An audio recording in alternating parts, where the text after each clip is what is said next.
Thank you for joining me today on Paint a Beautiful Picture. Today we're going to talk about teaching toughness to your child. You might say, oh, my kid doesn't need to be tough. Huh. The world has a great number of difficult, challenging, and frankly, awful, horrible, terrible bad things with which we all need to cope.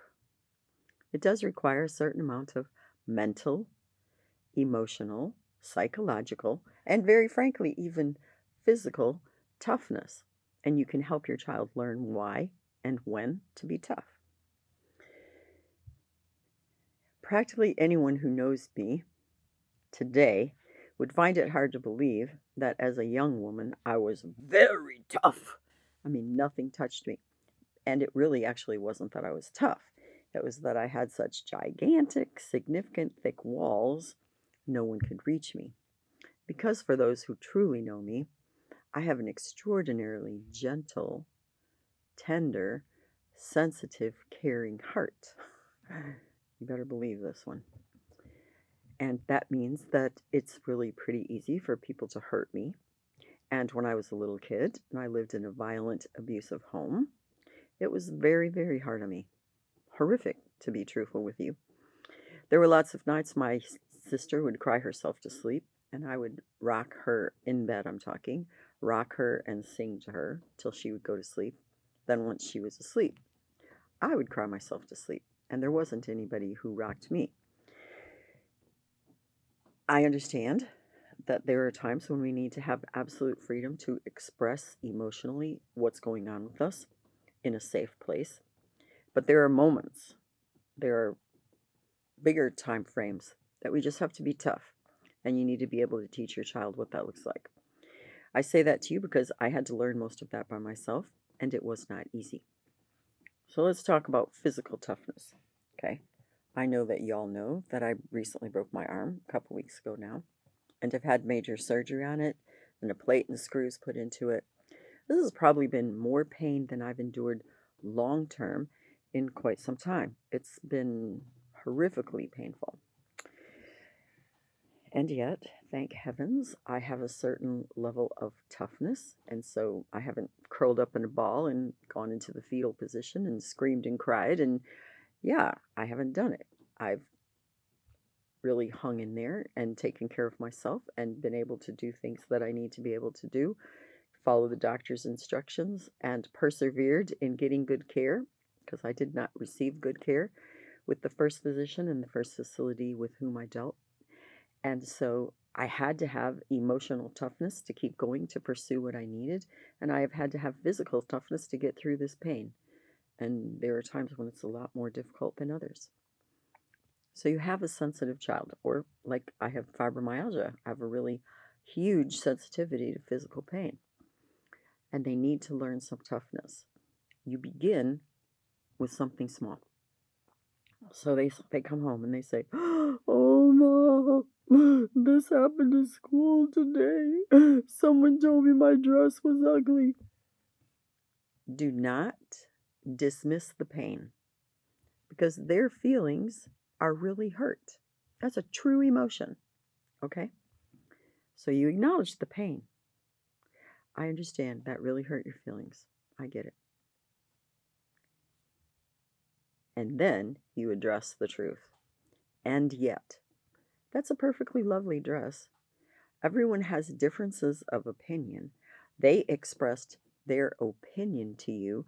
They might not have put it in those terms. I think that's a really ugly dress. I can't believe that anybody would make such an ugly dress. They made it personal against you. You are wearing such an ugly dress. I get all of that. But the truth is, it's a perfectly lovely dress. You liked it when we bought it.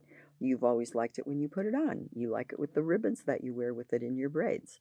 It's still a lovely dress in spite of what they said.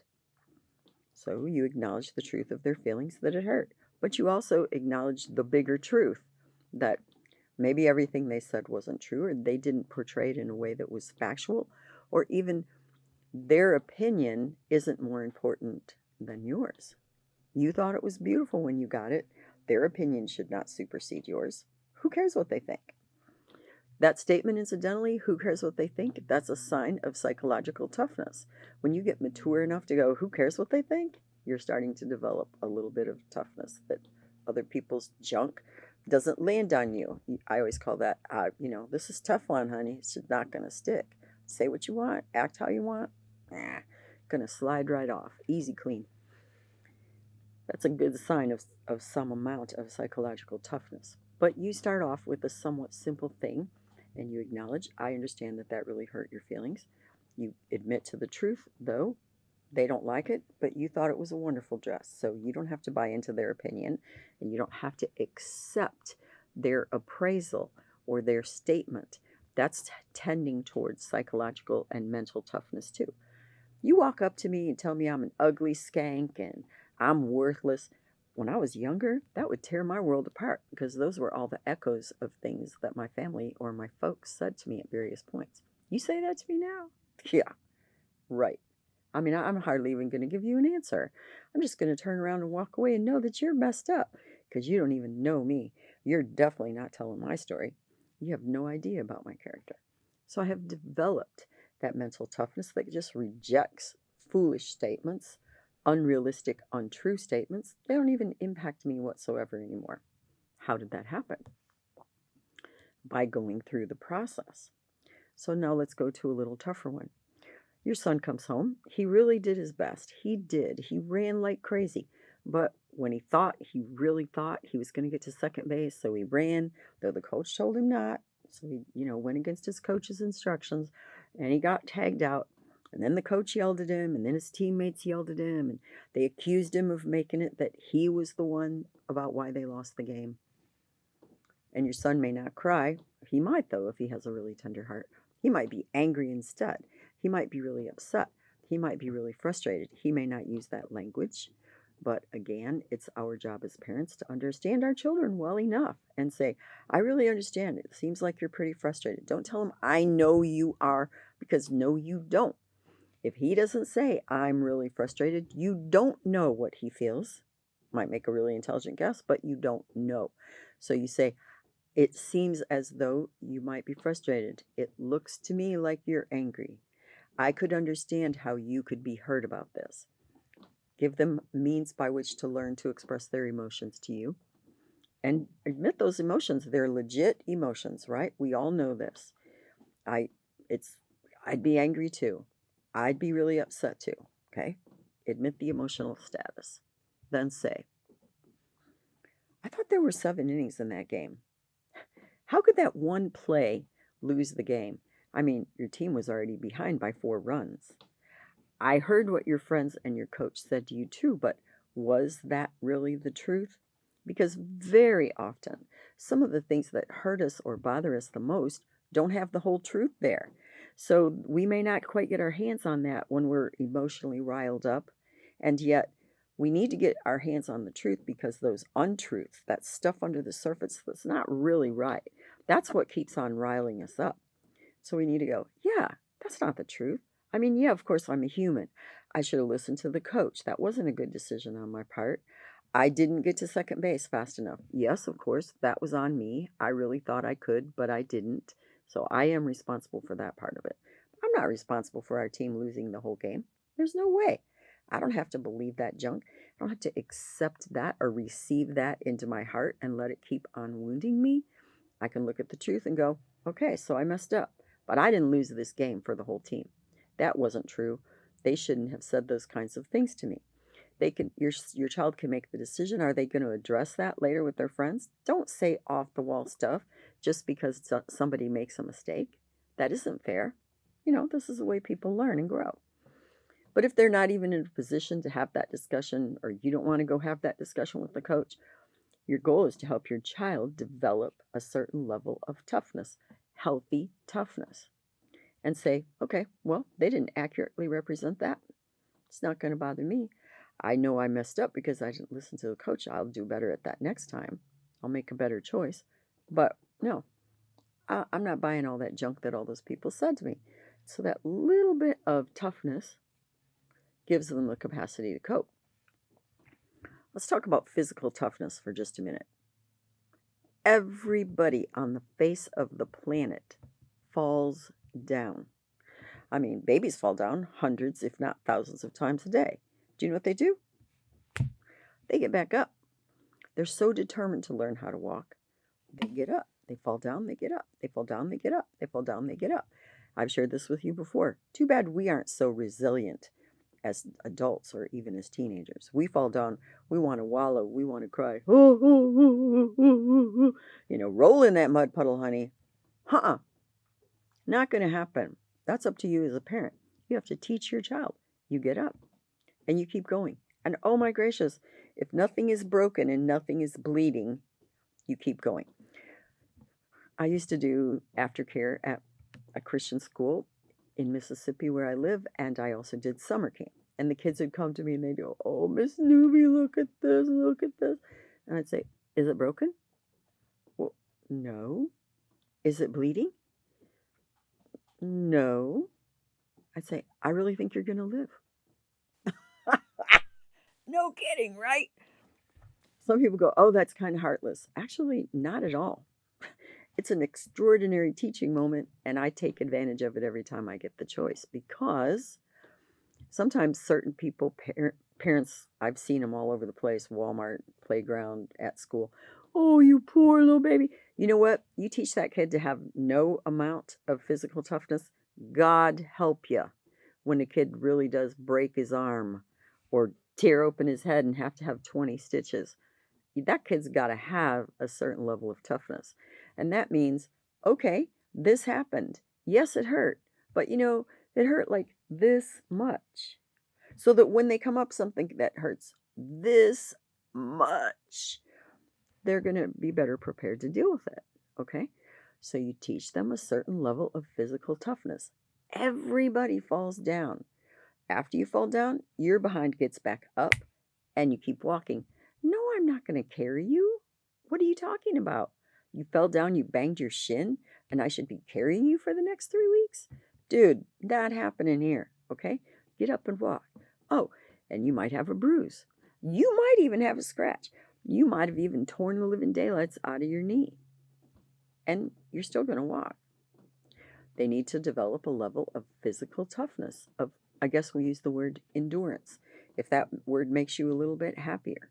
But if you don't have a boy to grow up and be 18 or 19 years old and he bangs his elbow and he's crying in the kitchen because he's such a sissy, he never developed any kind of physical or emotional toughness, you go right ahead and carry that kid when he falls down and bangs his shin.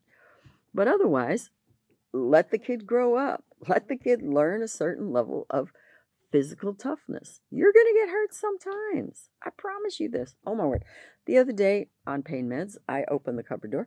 I slammed myself right in the face. That's why I got this place on my nose right here. Do you think I cried? Do you think I had a fit? I mean, I almost saw stars. Okay, I was all right. I was. I just got a Kleenex and, put it on there till it stopped bleeding, wash it off with some soap, and keep on going. If your kid never learns any toughness, predominantly, that's on you. I kid you not. This is a teachable skill. All right, so let's talk about psychological toughness. This is a little tricky, but I think you're going to understand me. So you have 4 or 5 teenagers in a room, and they're going to bicker because that's what teenagers do. They're going to try to one-up each other because that's definitely what teenagers do. It used to be when I was a kid, 100 years ago. I'm kidding, but anyway, boys were really bad at it. Girls weren't so bad. Whoa, hello. I've been in some rooms with girls. They're probably worse than guys now. Talk about competition and okay. So here they are. They're just carrying on, carrying on. And occasionally I'll notice a quieter student or young person. They have nothing to say. And sometimes those are the very people that others will start to pick on. And then they really are getting picked on. Okay. Interactionally, it's some of their own fault. And it's also because there are some mean people in the world. But they don't have any psychological toughness. They can't handle it. They don't know how to deal with it. So you need to teach your child. Sometimes people are going to pick on you.